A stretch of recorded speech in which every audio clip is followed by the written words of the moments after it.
Now to the coronavirus. The city of Tucson says about 300 city employees aren't vaccinated against COVID.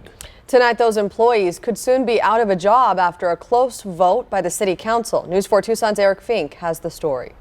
Motion passes 4-3. Tucson Mayor Regina Romero and 3 of her colleagues, City Councilman Steve Kozachik, City Councilwoman Lane Santa Cruz, and City Councilwoman Karen Ulick, voted Tuesday to require those city employees who are still unvaccinated for COVID to get their shots by December 1st or face getting fired by the city. City Councilman Paul Cunningham, City Councilman Richard Fimbres, and City Councilwoman Nikki Lee voted no. In August, the city outlined a policy mandating employees get vaccinated against the virus. Mayor Romero argues city employees have had more than enough time to comply. It is mostly insubordination and a political stance in those that choose not to be responsible. This is about protecting the community. This isn't about your liberty. Your liberty ends when it starts to impact the health of others. And again, remember, over 85% of city employees have simply done it correctly. They've gotten the vaccination.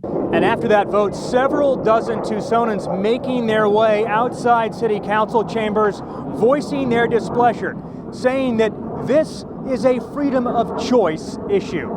And these protesters are not alone in their thinking. Some unvaccinated city workers include over 50 firefighters and more than 50 police officers. The police and fire unions that represent them say not only is it a matter of personal choice, but these potential firings could lead to a troubling public safety issue. The real risk to terminating public safety employees is to the Tucson community, to the 911 caller.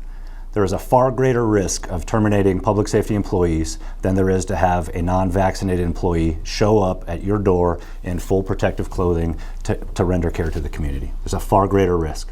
If we eliminate almost an entire division of police officers, we are in fear for what that's going to do to our ability to provide a good public service to the citizens of Tucson. And even though the termination process will not start until December, City Manager Michael Ortega says he will begin recruiting for possible replacements as early as Wednesday. From City Hall, I'm Eric Fink, News 4 Tucson.